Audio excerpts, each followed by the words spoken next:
What's up, y'all? It's your girl Brandy from Stay Snatched, and today we're making crab legs in the Instant Pot.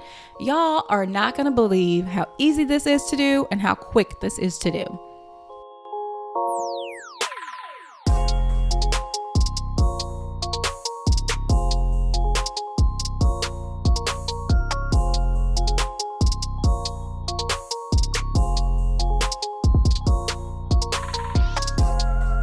We are back whipping up crab legs today, and unless you're new around here, if you've seen on my Instagram stories several times in the past, crab legs in the Instant Pot, absolute sensation. I absolutely love this cooking method. I have switched it up just a little bit, so if you've followed my version in the past, I have thrown in a couple of twists for you guys. However, they're still the same great, amazing crab legs.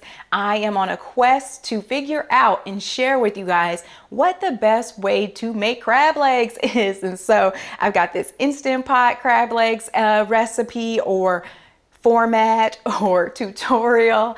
I've got air fryer crab legs and I've got baked crab legs. I want to share with you guys what the best way to do them is. And so what makes the best crab leg technique? I feel like the easier it is to crack the crab legs just with your single hand, that makes them really good. And then the texture is also super important. So be sure to check out all of my videos on crab legs so you can see which technique actually works the best. And so I am using snow crab legs today, and that's what I have here. And so you can use snow crab legs in the Instant Pot. You can use king crab if you wish, but today I've got some snow crab, and they're easier to crack in comparison to king crab. King crab has a very prickly exterior. They're a lot longer, they're bigger, they have really thick meat on them as well. And so I love to get king crab for like Christmas or for New Year's. So by all means, if you want to get some king crab and throw in this Instant Pot, you definitely can. Just be sure that it fits. This is a 6-quart Instant Pot Duo, not a newer one. This one's pretty old, but I can typically fit king crab in here as well. Maybe sometimes you may have to slice it in half to get it in there. But the difference between snow crab and king crab are obviously the texture, the taste also.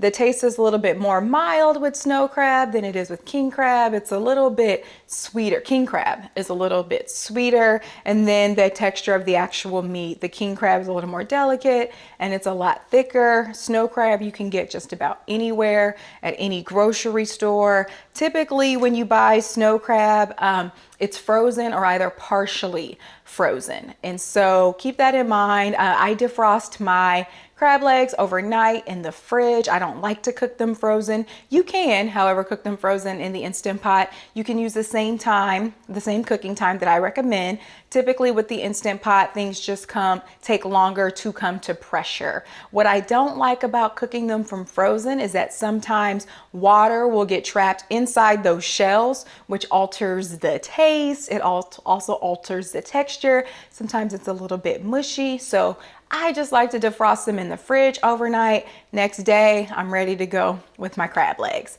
And so in terms of cooking time, for the king crab legs, they will follow the same cooking time in this recipe. The Instant Pot just takes longer to come to pressure. In general, with the Instant Pot, I rarely increase time for things like that because it'll take care of it for you by just taking longer to come to pressure. So just an FYI there. In terms of ingredients, this is about almost 2 pounds of crab legs. I have maybe 4 clusters here. The amount that you use is gonna vary, the weight is gonna vary based on how big your clusters are. So I rarely say, oh, pick up 4 clusters. However you can, 4 clusters will fit easily in here. But generally I like to cook 2 pounds of crab legs when I'm using the Instant Pot. You can cook however many you like. Anytime you use the Instant Pot, you have to have liquid in there. So I have 1 cup of water. This goes in here. You'll also need the trivet that comes with the Instant Pot. So this goes down into the Instant Pot first, and your crab legs are gonna sit on top of this so that they're not getting that heat from the bottom of the pot. I have half a lemon. This just gets dumped right in. And then I have a teaspoon of Cajun seasoning and a teaspoon of Old Bay seasoning. I can never make crab legs without Old Bay.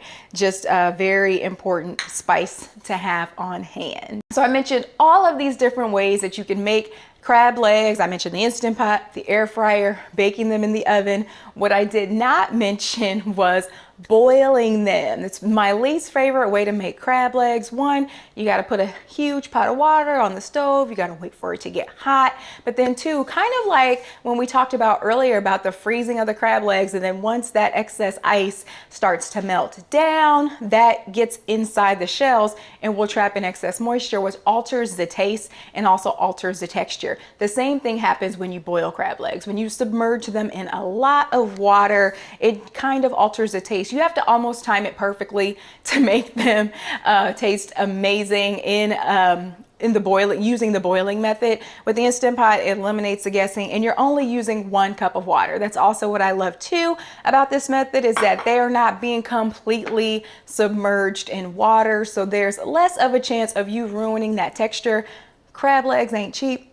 Ain't nobody trying to be out here cooking up crab legs only to open them up and you've got something that doesn't taste as good as it can. And so with the Instant Pot, it eliminates a lot of the guessing, and it's actually so quick and easy to do, y'all. I want y'all to get into these crab legs.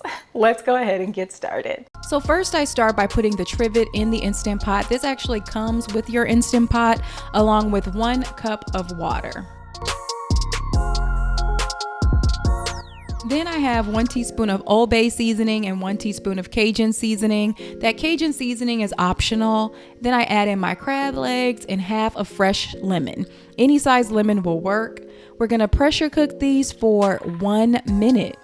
Quick release that steam once it's done, and then remove these and serve.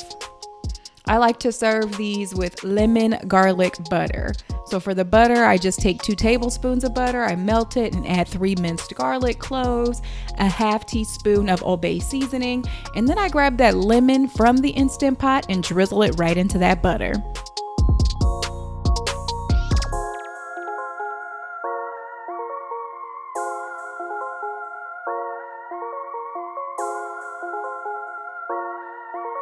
Okay, so I'm grabbing a crab leg. I'm gonna take the knuckle off. I'll still eat this too, but this is the part that people have the most trouble with. These need to be fresh in order for them to crack easily. So I'm gonna hold it horizontally, and then I'm gonna start to crack maybe 1/4 of the way up. If you crack right at the middle, sometimes you'll end up with half the meat here and half of the meat here.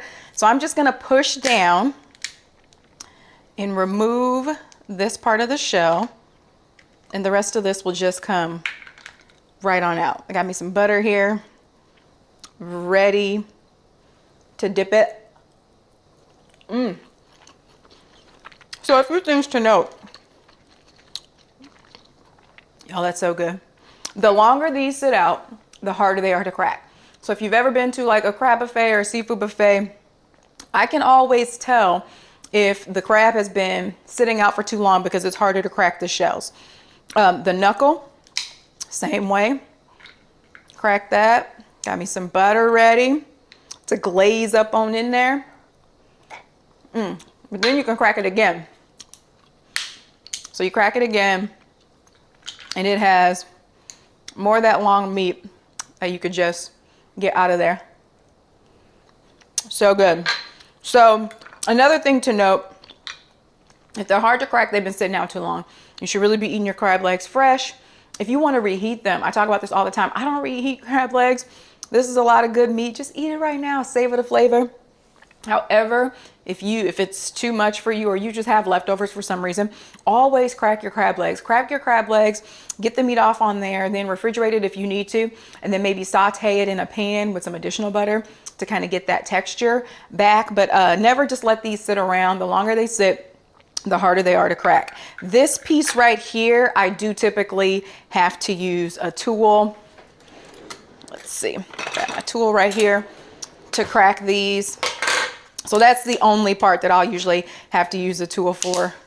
So I'll take it apart like that, and then I like to focus on this area. Let's see if I can get a clean crack while I'm on the video. Get this off of there.